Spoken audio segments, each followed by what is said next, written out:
Hey everyone, welcome back to Python Coder. Today I will share the top 10 Python basics that every beginner must know before jumping into projects. If you are new, hit the subscribe button and let's get started. तो आइए चलते हैं। तो हमारा जो पहला topic है printing and comments पे है। प्रिंटिंग एंड कमेंट्स तो हम प्रिंट कैसे कर सकते हैं, तो हम प्रिंट फंक्शन की बात करते हैं। तो प्रिंट, उसके बाद डबल कोड के अंदर हेलो वर्ल्ड लिखेंगे। अब आइए रन करते हैं। तो हेलो वर्ल्ड हमारा लिख के आ गया है, इसका मतलब रन कर रहा है प्रोग्राम। उसके बाद अगर हमें कमेंट लिखना है, आइए कमेंट्स हमारा सिंगल लाइन कमेंट होता है और मल्टी लाइन कमेंट्स भी होता है। तो अगर हमें सिंगल लाइन कमेंट्स लिखना है तो कमेंट के आगे हम हैशटैग लगा देंगे कमेंट्स। तो हमारा ये जो रेड कलर में दिख रहा है ये प्रोग्राम रीड नहीं करेगा। देखिए हेलो वर्ल्ड सिंपल लिख के आ गया, कोई प्रॉब्लम नहीं है। लेकिन अगर हमें ये हमारा हो गया सिंगल लाइन कमेंट, लेकिन अगर हमें मल्टी लाइन कमेंट्स लिखना है तो ट्रिपल कोड के अंदर उस कमेंट्स को लिख देंगे, ट्रिपल कोड के अंदर बैन कर देंगे। तो हम इसको अगर हम रन करें तो देखिएगा हेलो वर्ल्ड कोई प्रॉब्लम नहीं, कोड में कोड रन नहीं कर रहा है उसे। ये तो मैंने सिंगल लाइन में ही लिख दिया है, लेकिन आप अगर चेक करें तो मल्टीपल लाइन में लिख के तभी ये काम कर जाएगा। अब आइए चलते हैं वेरिएबल्स एंड डेटा टाइप्स पे। वेरिएबल्स एंड डेटा टाइप्स, तो वेरिएबल्स हमारा कोई भी कैरेक्टर हो सकता है। जैसे एक्स को हम वेरिएबल मान लेते हैं और उसकी वैल्यू असाइन कर देते हैं 10। तो ये हमारा डेटा टाइप क्या हो गया, हमारा integer data type, integer data type हो गया। ये जो हमारा डेटा टाइप है ये इंटीगर डेटा टाइप है। और अगर हम यहीं पे हम name equal to Python coder, तो ये जो हमारा डेटा टाइप है ये हमारा स्ट्रिंग डेटा टाइप है, ये हमारा स्ट्रिंग डेटा टाइप हो गया। ये हमारा स्ट्रिंग डेटा टाइप हो गया, ये स्ट्रिंग डेटा टाइप हो गया और ये हमारा इंटीगर डेटा टाइप। अब हम चलते हैं, अगर हम यहीं पे पाई की वैल्यू क्या होती है 3.14 ना। पाई की वैल्यू अगर हमने डेसिमल में लिख दिया है तो डेसिमल तो हमारा जो है वो फ्लोट डेटा टाइप है, ये हमारा फ्लोट डेटा टाइप है। और ट्रू एंड फॉल्स अगर कुछ है, जैसे मान लीजिए is code equal to true, capital T, is code equal to true true, तो ये हमारा बूलियन डेटा टाइप है, बूलियन डेटा टाइप। तो ये हमारा हो गया बूलियन डेटा टाइप। अब आइए चलते हैं यूजर इनपुट पे, तीसरा नंबर यूजर इनपुट। हम यूजर से इनपुट कैसे ले सकते हैं, तो आइए देखते हैं। नेम इक्वल टू, हमें यूजर से इनपुट लेना है कोई नेम, तो देखिए input inter your name, inter your name. उसके बाद प्रिंट कर दो वेलकम, उसके बाद प्रिंट कर दो वेलकम नेम, जो आपका नेम है तो प्रिंट हो जाए वेलकम। मान लीजिए अभी मैं करता हूँ, तो हेलो वर्ल्ड लिख के अगर उसके बाद एंटर योर नेम, तो अगर हम पाइथन कोड लिख दे, पाइथन कोड, तो लिख के आ गया वेलकम पाइथन कोड। समझ गए ना कि यूजर से इनपुट कैसे ले सकते हैं। तो हमारे तीन टाइप के ऑपरेटर्स होते हैं। बेसिकली हम थ्री टाइप के पढ़ते हैं, बाकी और भी होते हैं, पर जो हमें जानना चाहिए वो थ्री टाइप के होते हैं।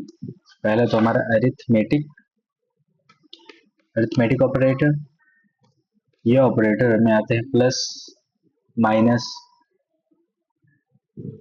मल्टीप्लिकेशन, डिवीजन, मल्टीप्लिकेशन, उसके बाद डिवीजन भी आ जाते हैं, और ये हमारा ये भी आ जाता है। उसके बाद आता है कंपैरिजन ऑपरेटर, कंपैरिजन ऑपरेटर। तो कंपैरिजन ऑपरेटर में डबल इक्वल टू आ जाते हैं, doesn't does not equal to आ जाता है, and greater than, less than and greater than, ये भी आ जाते हैं। और हमारे लॉजिकल ऑपरेटर में आते हैं एंड,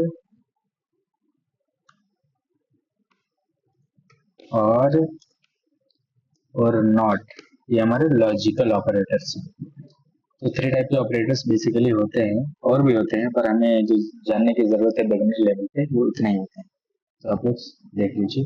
उसके बाद हम चलते हैं टॉपिक नंबर 5। तो 5 है हमारा conditional statement, that is if else statement. तो आइए सीखते हैं। मान लीजिए एज इक्वल टू 18 है, एज की वैल्यू मैंने, एज की वैल्यू मैंने 18 दी है। If age is greater than equal to 18, अगर हमारा एज 18 हो या 18 से ज्यादा हो तो प्रिंट कर दे, प्रिंट हो जाए यू कैन नोट, आप वोट दे सकते हैं, यू कैन वोट एल्स। लेकिन अगर अगर उससे मतलब अगर पहला इफ वाला स्टेटमेंट अगर ट्रू नहीं है तो एल्स वाला स्टेटमेंट एग्जीक्यूट हो जाएगा। Print not eligible, not eligible. तो आइए देखते हैं।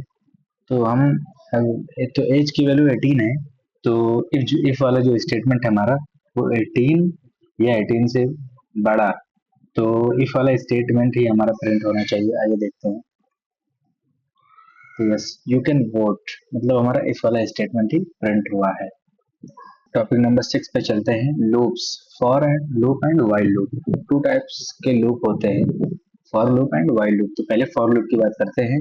तो फॉर आई इन रेंज 5, उसके बाद प्रिंट आई कर दो, प्रिंट आई कर दो। तो फॉर आई इन रेंज, तो रेंज में जो लिखा है 5, तो 5 से एक पहले प्रिंट होगा, मतलब 0 1 2 3 4, 4 तक प्रिंट होना चाहिए। आइए देखते हैं क्या प्रिंट होता है। हाँ, 0 1 2 3 4 देखिए प्रिंट हो गया। अब चलते हैं हम टॉपिक नंबर 7 पे। टॉपिक नंबर 7 है हमारा फंक्शन। फंक्शन की बात करते हैं। तो हम सिंपल थोड़ा समझ लेते हैं फंक्शन कैसे होता है। डेफ ग्रेड, एक फंक्शन को डिफाइन करता हूँ मैंने ग्रेड, उसके अंदर मैंने वेरिएबल असाइन कर दिया नेम और लगा दिया कॉलन। उसके बाद रिटर्न रिटर्न कर दे हेलो प्लस जो नेम है हमारा वो रिटर्न कर दे। अब हम प्रिंट कराते हैं ग्रेट। फंक्शन को यहाँ पे लिखना पड़ेगा पाइथन कोड। तो हमारा ये काम ऐसे करेगा, देखिए पहले डेफिनेशन है डेफ ग्रेट नेम, तो यहाँ से डायरेक्ट यहाँ पे आ जाएगा ग्रेट पाइथन कोडर, ये फंक्शन का कॉलिंग है। तो जो पाइथन कोडर है ये जाएगा नेम में, जो यहाँ ऊपर लिखा है फंक्शन में, तो ये पाइथन कोडर नेम में जाएगा। उसके बाद ये रिटर्न हेलो प्लस नेम, मतलब हेलो पाइथन कोडर को रिटर्न करेगा यहाँ पे कॉलिंग फंक्शन में। उसके बाद प्रिंट करेगा हेलो पाइथन कोडर। आइए देखते हैं। देखिए हेलो पाइथन कोड प्रिंट हो गया कि नहीं, हो गया ना। हाँ देखिए, तो हमारा फंक्शन ऐसे सिंपल भाषा में समझ लीजिए ऐसे काम करता है। अब आइए चलते हैं टॉपिक नंबर 8 पे। Topic number 8, list and tuples. List, आइए देखते हैं। हमारा एक एलएसटी एक फंक्शन हो गया, मतलब कोई भी एक लिस्ट हो गई, ये हमारा स्क्वायर ब्रैकेट के अंदर हो सकता होता है। तो देखिए एप्पल और बनाना डबल कोट में हमें करना रहता है, और ये इनक्लोज रहता है स्क्वायर ब्रैकेट के अंदर। चेड, ये हमारा हो गया, ये एक हमारा लिस्ट है। अगर हमें प्रिंट एलएसटी इंडेक्स जिसके 0 हो वो प्रिंट हो जाए। तो हमारा एप्पल प्रिंट होना चाहिए भाई, क्योंकि इंडेक्स की वैल्यू 0 एप्पल की ही है। तो देखिए एप्पल प्रिंट हो गया। बात करते हैं टपल की। तो टपल हमारा सिंपल ब्रैकेट के अंदर ही इनक्लोज रहता है। तो जैसे मान लीजिए कलर्स एक मैंने बनाया, और ये रेड, ग्रीन, येलो। तो ये हमारा हो गया है टपल। इसको भी हम देखिए प्रिंट कलर्स, आइए देखते हैं ये भी इंडेक्स की वैल्यू से प्रिंट होता है कि नहीं। इसकी भी इंडेक्स वैल्यू 0 दे देते हैं, और रेड प्रिंट होना चाहिए। आइए देखते हैं, हाँ रेड प्रिंट हो गया देखिए। अब हम चलते हैं टॉपिक नंबर 9 पे। टॉपिक नंबर 9 है हमारा डिक्शनरीज। तो डिक्शनरीज को हम कैसे लिखते हैं ये देखते हैं। डिक्शनरीज हमारा की वैल्यू पेयर्स में होता है। देखते हैं स्टूडेंट की वैल्यू पेयर्स में और कर्ली ब्रेसेस के अंदर इंक्लोज किया जाता है। नेम,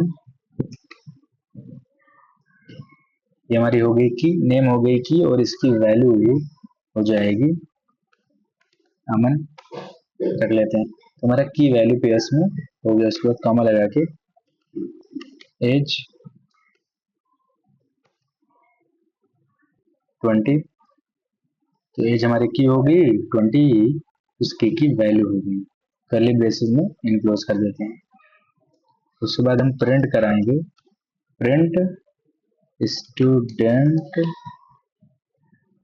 और हम डबल कोट के अंदर उसकी अगर हम किसी की देंगे तो उसकी वैल्यू प्रिंट होगी। आइए देखते हैं। तो नेम की, नेम जो की है उसकी जो वैल्यू अमन, तो अमन प्रिंट होने चाहिए।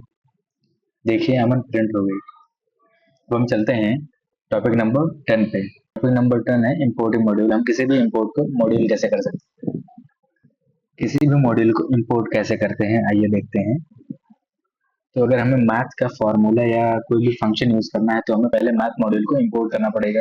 तो इंपोर्ट मैथ। अब हम मैथ का कोई भी फॉर्मूला या फंक्शन यूज कर सकते हैं। देखिए print math dot S Q R T, square root का जो फंक्शन है मैथ का वो हम यूज कर सकते हैं। 81 हमने यूज किया। अब आंसर इसका आना चाहिए 9। रन करके देखते हैं 9.0, देखिए आंसर आ गया।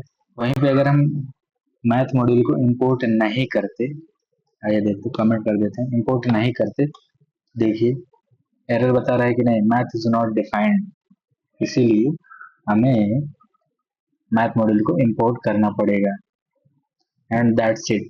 These are the 10 Python basics every beginner must know. If you found this helpful, drop a like and comment which topic you want me to explain next. Don't forget to subscribe for more Python tutorials and projects. See you in the next one.